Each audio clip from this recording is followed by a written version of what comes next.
Okay, तो start करते हैं। हम इलेक्ट्रोकेमिस्ट्री से स्टार्ट कर रहे हैं। मोस्टली लोगों को इलेक्ट्रोकेमिस्ट्री जो है वो बहुत ज़्यादा पसंद नहीं होती है, लेकिन इसको समझने के लिए हमें 9-10 में जाना पड़ेगा सबसे पहले, क्योंकि जब हम कॉन्सेप्ट्स की बात करते हैं तो इसी तरह होगा। अभी आगे इंशाल्लाह रमज़ानुल मुबारक स्टार्ट हो जाएगा।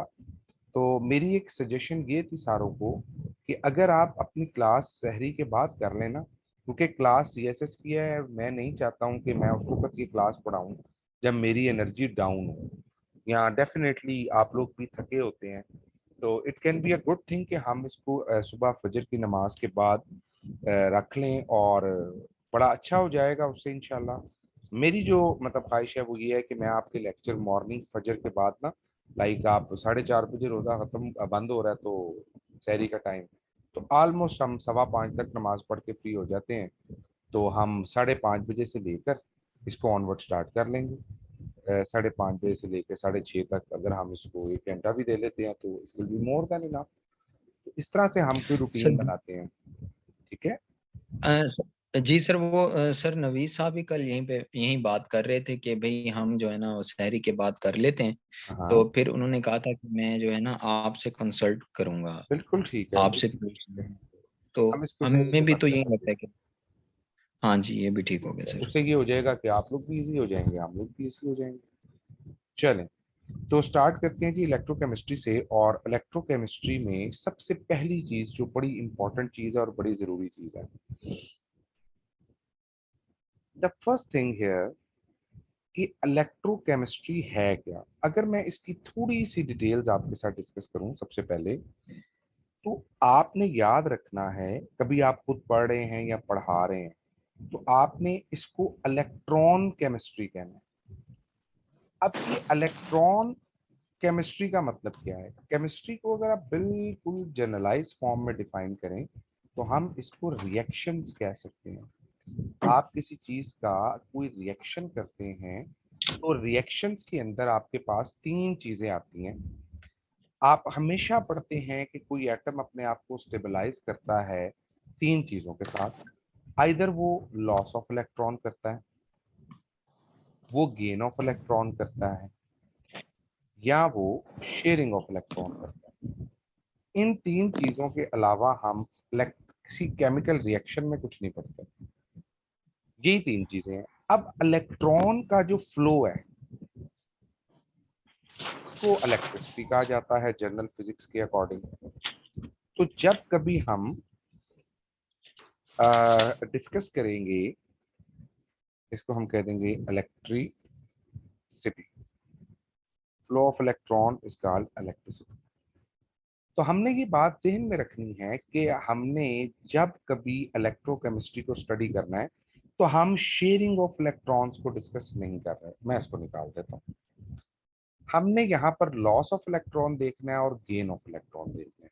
ये रूल ऑफ थंब है, ये वो चीज है जो आपके माइंड में बिल्कुल A1 तरीके से बैठ जानी चाहिए।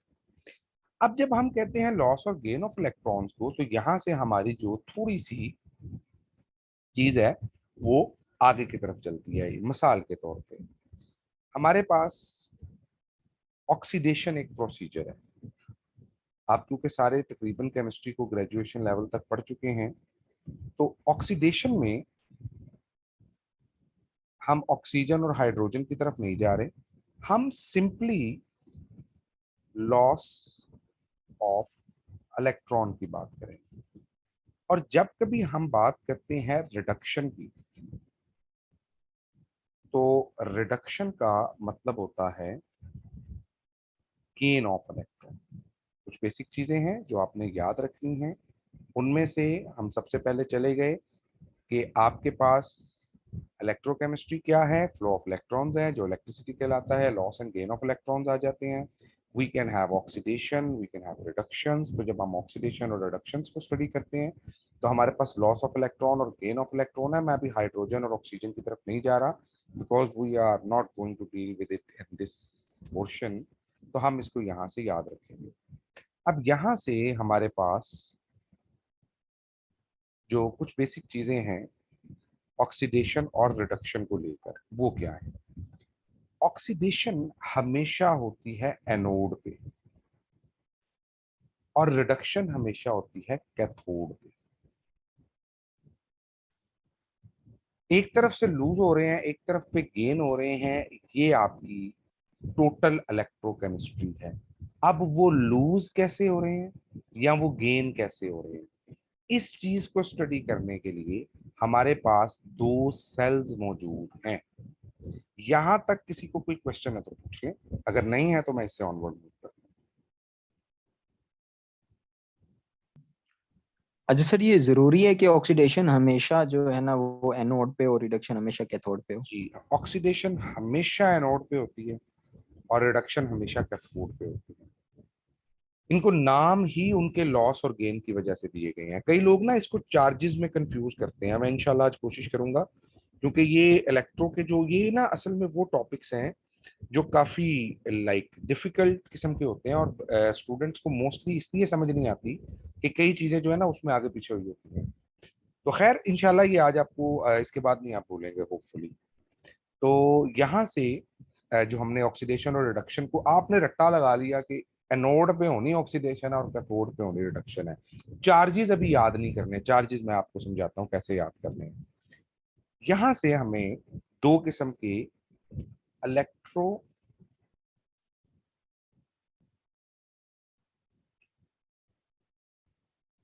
केमिकल सेल्स के बारे में पढ़ना है। What are these electrochemical cells? वो सेल्स जिनमें आप इलेक्ट्रॉन को केमिस्ट्री के साथ रिलेट करेंगे, and these cells are known as electrochemical cells। अब जरा इन सेल्स को थोड़ा सा डिटेल में ले जाते हैं। इलेक्ट्रोकेमिकल सेल्स हमारे पास दो किस्म के आते हैं। एक है इलेक्ट्रोलाइटिक सेल,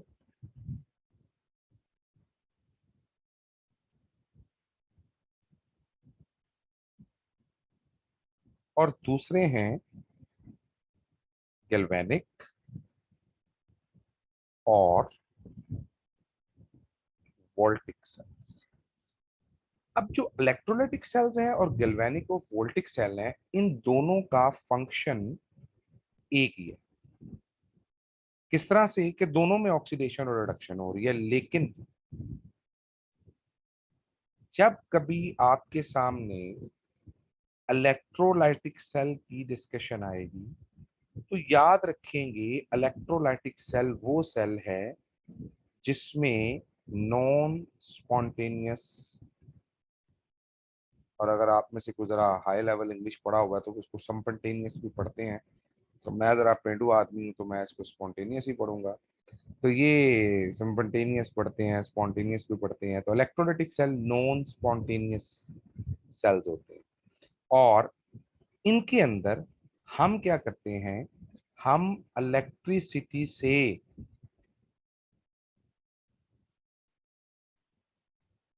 रिएक्शन करवाते हैं, यानी हम बिजली दे के कोई नॉन स्पॉन्टेनियस रिएक्शन परफॉर्म करवाते हैं। तो आप में अगर, चले मैं किसी स्टूडेंट का नाम लेता हूँ जो हमें बताएगा। जी, यहाँ पर हमारे साथ जी अब्दुल मनान साहब है। अब्दुल मनान साहब बताएंगे गैल्वेनिक सेल क्या हो सकता है।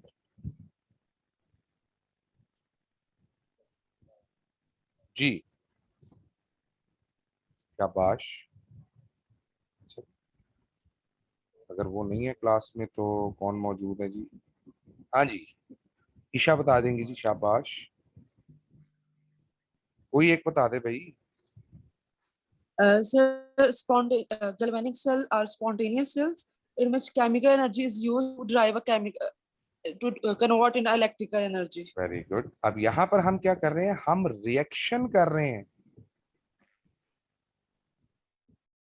क्या पैदा करने के लिए, इलेक्ट्रिसिटी पैदा करने के लिए। अब एक चीज की प्रॉब्लम रहती है हमें हमेशा कि हमने जो एनोड हैं, कैथोड्स हैं, उनके ऊपर चार्जेस लगाने होते हैं, और 80 to 90% स्टूडेंट वहां पर कंफ्यूज होता है कि हम चार्जेस कैसे लगाएं इनके ऊपर, कि इलेक्ट्रोलाइटिक सेल में क्या चार्ज आएगा, गैल्वेनिक या वोल्टिक सेल में क्या चार्ज आएगा। तो इसको अंडरस्टैंड करने के लिए हम एक छोटा सा यहाँ पे एक्सपेरिमेंट सीखते हैं और आपको वो समझ आ जाएगा। अच्छा, आपकी जो क्लास कंट्रीब्यूशन है वो बड़ी इंपॉर्टेंट होगी, क्योंकि आप अगर कंट्रीब्यूट करेंगे, बोलेंगे, तो डेफिनेटली आप खुद सीखेंगे। तो प्लीज आप जिनके बैकग्राउंड में शोर ना हो, क्योंकि पीछे से लोहे लैलन तो पतीसा इस तरह की आवाजें आ रही हो तो इलेक्ट्रोकेमिस्ट्री समझना जरा मुश्किल हो जाएगा। तो बाकी ये है कि ओके, सो अब हम पढ़ते हैं जरा इलेक्ट्रोलाइटिक सेल। देखिए, हमने पढ़ लिया कि इलेक्ट्रोलाइटिक सेल जो है इसमें नॉन स्पॉन्टेनियस रिएक्शन को प्रोसीड करवाया जाता है। अगर नॉन स्पॉन्टेनियस रिएक्शन को प्रोसीड करवाया जा रहा है तो हम इसके अंदर खुद से एनर्जी दे रहे हैं। अगर हम खुद से एनर्जी प्रोवाइड कर रहे हैं तो फिर हम इसको किस तरह से करेंगे, देखिएगा तवज्जो से। मैं लिखता हूं यहां पर एक, फॉर एग्जांपल मैं बात करता हूं सोडियम की। तो सोडियम जो है इसमें वो मौजूद है। ओ उस्ताद जी भी, अस्सलाम वालेकुम सर। सलाम सर, क्या हाल है? ठीक अल्लाह है। का शुक्र सर, अल्लाह का बड़ा मैं एहसान सर एंजॉय कर रहा हूँ आपका लेक्चर है। जनाब। सर सर सर सर, मैं थैंक यू सर। कोई गलती हुई तो दस देना यार। नहीं नहीं सर, नहीं sir, thank you thank you. बहुत वेलकम सर। अच्छा जी, अब यहाँ जरा तवज्जो दीजिएगा। आपके पास है सोडियम पॉजिटिव। हम सब जानते हैं कि सोडियम का एटॉमिक नंबर है 11। हम इसको लिख सकते हैं 1s2, 2s2, 2p6, 3s1। जब ये पॉजिटिव हो जाता है तो इसके आउटर मोस्ट से हम ये इलेक्ट्रॉन निकाल देते हैं, और स्टेबिलिटी रूल कहता है कि ये स्टेबल हो चुका है, ऑक्टेट कंप्लीट हो चुका है। एल में 8 इलेक्ट्रॉन आ गए, के में 2 इलेक्ट्रॉन आ गए। हम ये बिल्कुल मैट्रिक की जो चीजें हैं वो डिस्कस कर रहे हैं। अब मुझे ये बताएं, क्या ये सोडियम खुद ब खुद इलेक्ट्रॉन गेन कर सकता है? No sir. नहीं सर। इसका तो दिल ही नहीं करेगा ना इलेक्ट्रॉन गेन करने को, क्योंकि definitely it's a stable species, like it's a stable ion. तो सोडियम कभी भी इलेक्ट्रॉन गेन नहीं करेगा खुद ब खुद। तो अगर मुझे सोडियम में इलेक्ट्रॉन गेन करवाना है तो मैं सोडियम को किस चार्ज के पास लेके जाऊंगा? शाबाश, किस चार्ज के पास लेके जाऊंगा? नेगेटिव नेगेटिव के चार्ज के पास। पास। नहीं। इसका मतलब अगर ये किसी नेगेटिव टर्मिनल के पास चला गया तो नेगेटिव से इलेक्ट्रॉन्स निकलकर क्या करेंगे? नेगेटिव से इलेक्ट्रॉन्स निकलकर इस पॉजिटिव सोडियम में ऐड हो जाएंगे। अब ये जबरदस्ती इसमें ऐड हो रहे हैं। हमने नॉन स्पॉन्टेनियस की बात की है, और हमने बात की रिडक्शन क्या है, गेन ऑफ इलेक्ट्रॉन। तो जब हम गेन ऑफ इलेक्ट्रॉन की बात करते हैं तो हमारे पास सबसे ज्यादा जरूरी और अहम चीज क्या आ जाती है कि कैथोड के ऊपर नेगेटिव चार्ज आएगा, क्योंकि वो खुद ब खुद इलेक्ट्रॉन गेन नहीं कर रहा, उसके अंदर एक्सटर्नल सोर्स से इलेक्ट्रॉन गेन करवाए जा रहे हैं। अच्छा, अगर ये बात हमें समझ आ जाती है तो जल्दी से बताइएगा क्लोरीन के बारे में आप क्या जानते हैं? क्लोराइड आयन है ना आपके पास। क्लोराइड आयन की अगर मैं इलेक्ट्रॉनिक कॉन्फ़िगरेशन लिखूं तो it is 1s2, 2s2, 2p6, 3s2, 3p5।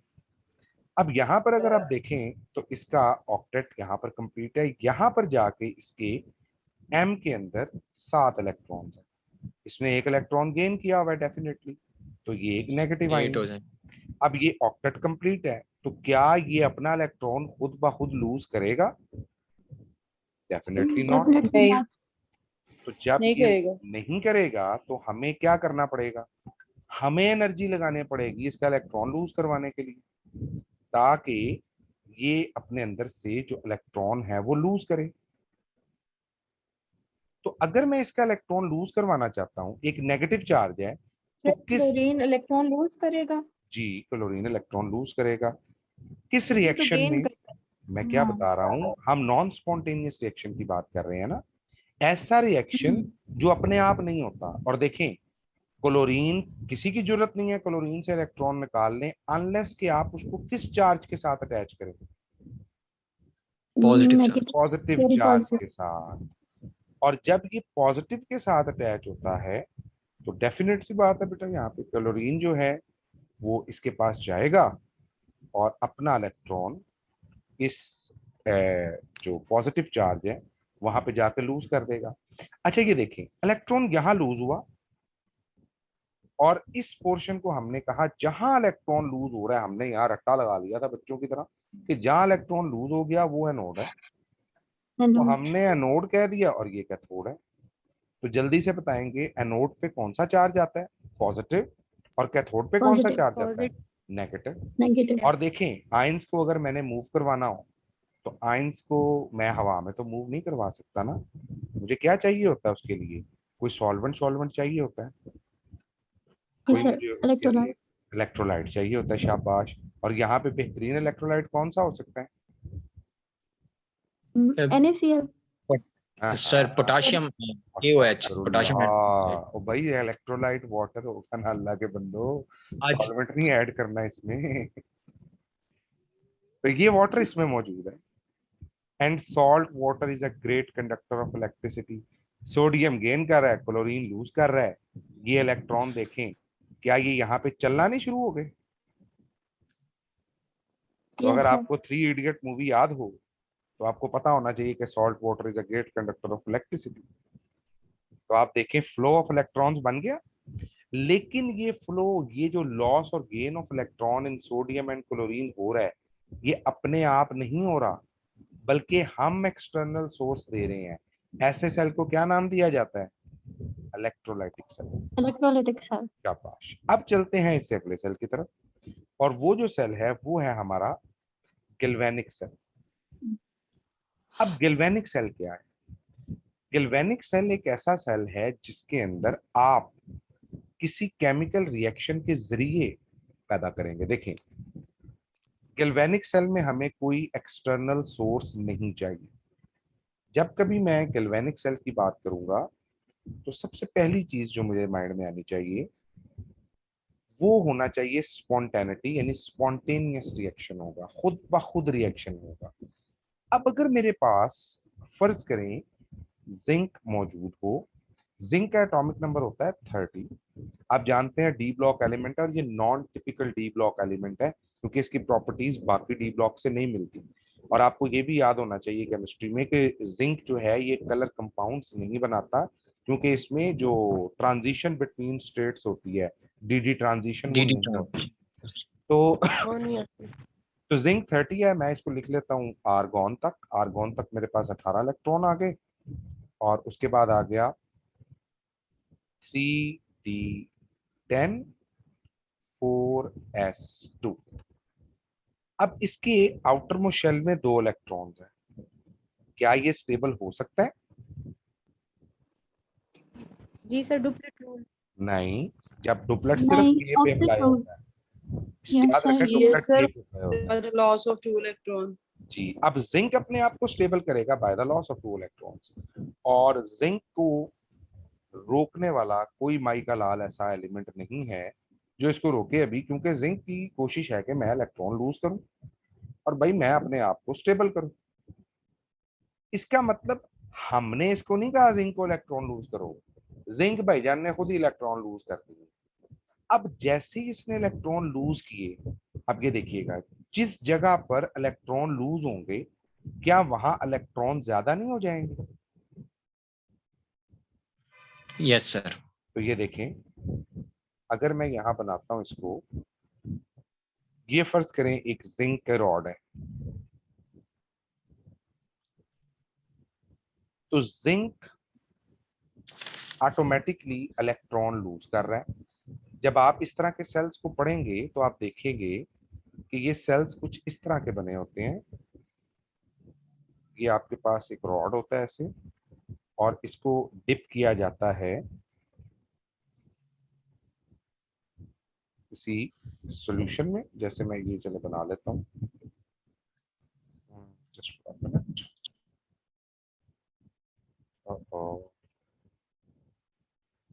ये आ गया जिंक मेरे पास,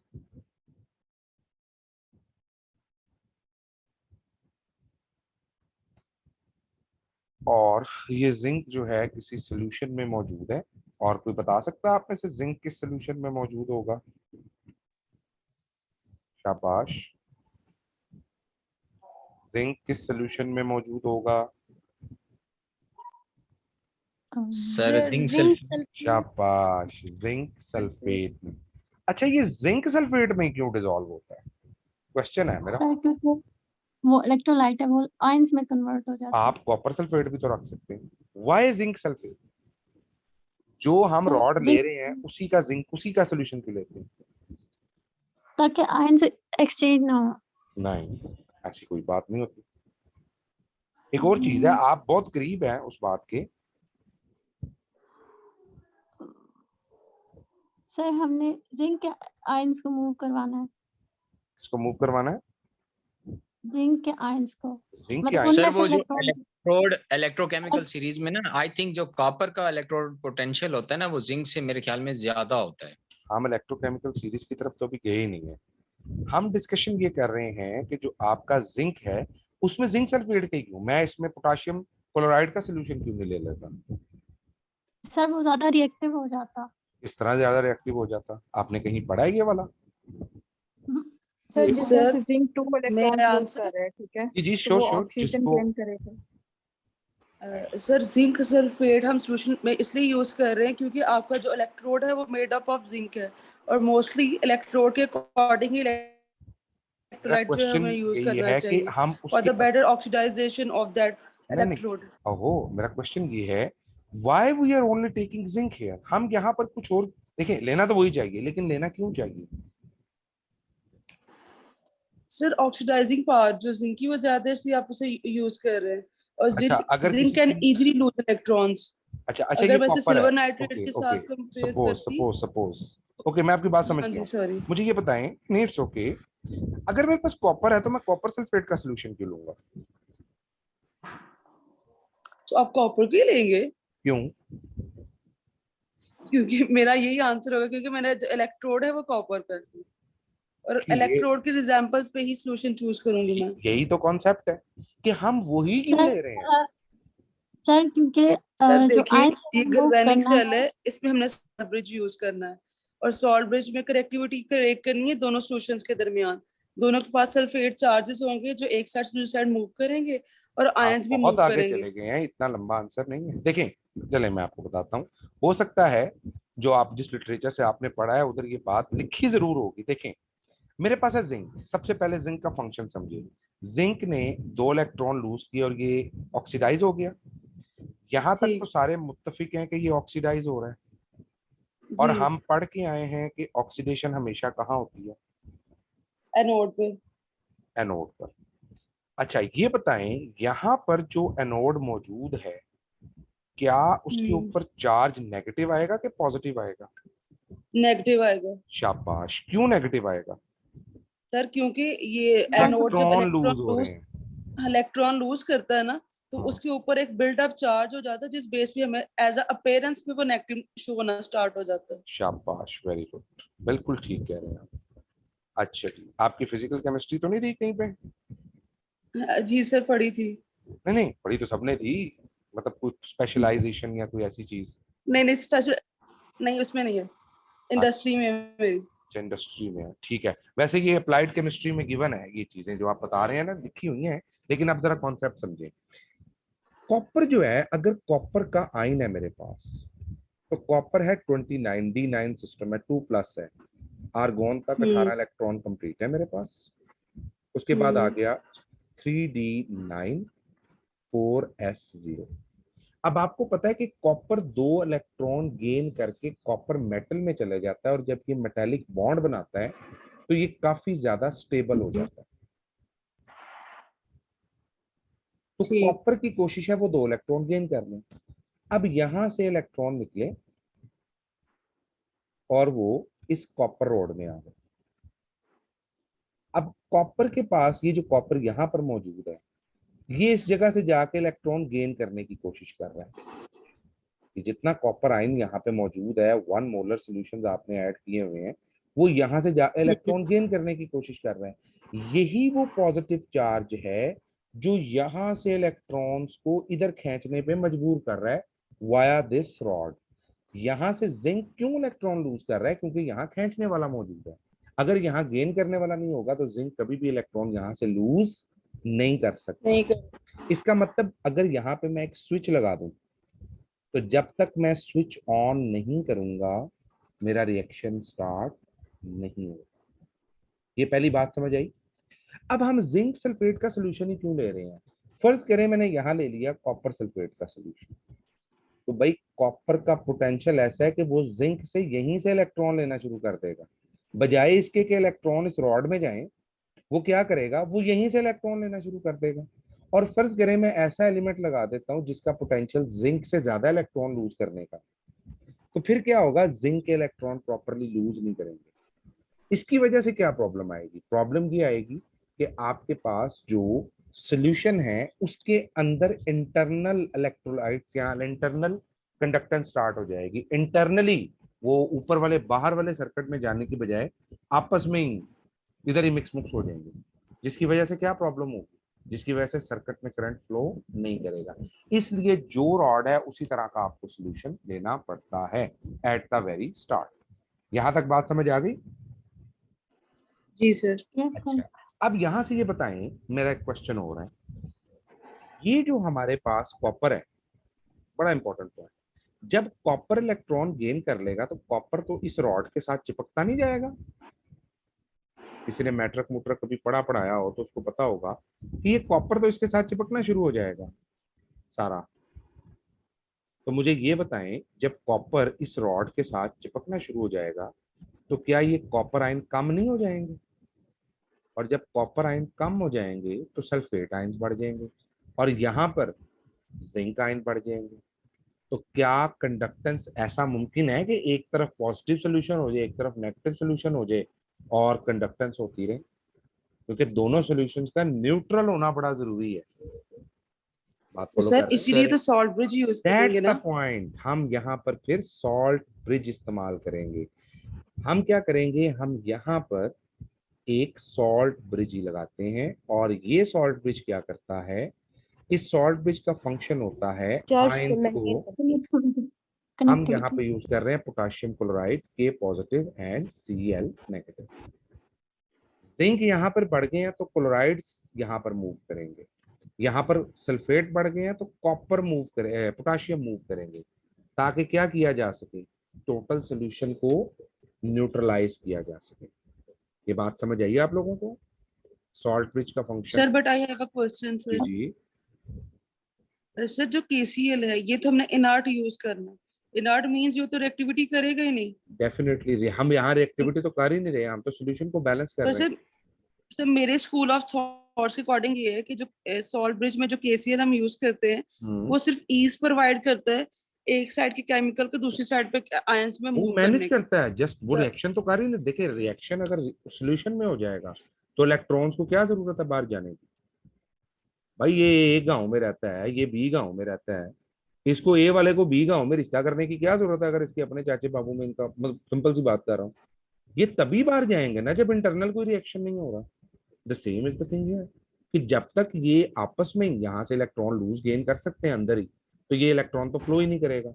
इसीलिए तो हम सोल्यूशन भी कोशिश करते हैं वो वाला लें ताकि इंटरनल कोई रिएक्शन हो ही ना, जो हम रॉड ले रहे हैं उसी को करते जाएं with the passage of time. Sir, जी जी जी जी, यहाँ पे मेरा क्वेश्चन है, आप पहले इसको कंटिन्यू। आप बताएं, बिल्कुल क्वेश्चन बताएं जी। सर वो क्वेश्चन ये था कि यहाँ पे हम 1 मोलर सॉल्यूशन ही क्यों यूज करते देखिए हैं? हमारा 1 मोलर होता है स्टैंडर्ड।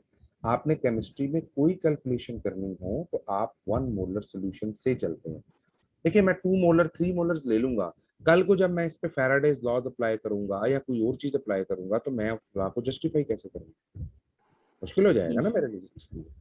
अच्छा जी, जी तो ये मेरे पास यहाँ तक जो चीज आ गई गैल्वेनिक सेल में, वो एनोड और कैथोड की आपको मेरे ख्याल से बात यहाँ पर समझ आ जानी चाहिए कि एनोड पे नेगेटिव चार्ज हो जाएगा और कैथोड पे पॉजिटिव चार्ज हो जाएगा। इलेक्ट्रोलाइटिक सेल से बिल्कुल ऑपोजिट हो जाएगा ये।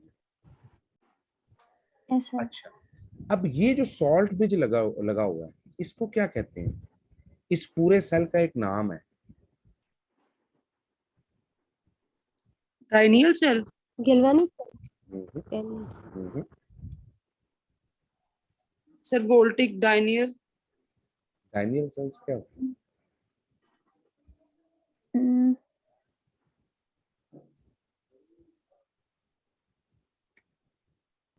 अच्छा अब चले मैं इसका पहला वर्ड लिख देता हूँ, इलेक्ट्रो, हाँ सॉरी, इसको आप लिख ले, चले यही लिख ले,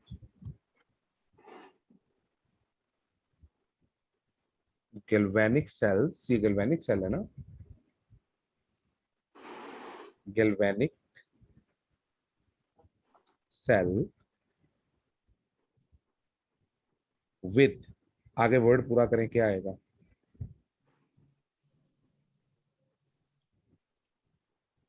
Galvanic cell with विद भूल गए लगता, विदाउट लिक्विड जंक्शन, कभी किसी को बीएससी थोड़ी सी याद आए तो वहां पे था विदाउट लिक्विड जंक्शन। और अच्छा एक सेल्स होते हैं जो विद लिक्विड जंक्शन होते हैं, ये देखिएगा वो ऐसे बने होते हैं, आपने उसकी कभी शेप देखी होगी, इस फॉर्म में होगी ऐसे जो मैं बना रहा हूं, और वो आपस में यूं अटैच होंगे। ये 1 मिनट है जी, उसके बाद की मीटिंग दोबारा स्टार्ट होगी, तो हम यहीं से इंशाल्लाह इसको कंटिन्यू करेंगे। ये आ गया विद लिक्विड जंक्शन। यहाँ पे एक सेमी परमिएबल मेम्ब्रेन होती है, एक तरफ आपके पास उसी तरह रॉड होगा कॉपर का, एक तरफ उसी तरह आपके पास रॉड होगा जिंक का, लेकिन अब आपने इसके अंदर कोई सॉल्ट ब्रिज यूज नहीं करना, बल्कि आपने यहाँ पर, ये फर्ज कर ले जिंक है और ये फर्ज कर ले कॉपर है, ये है आपके साथ with liquid liquid junction. Junction. चलें इसको यहाँ से हम अगले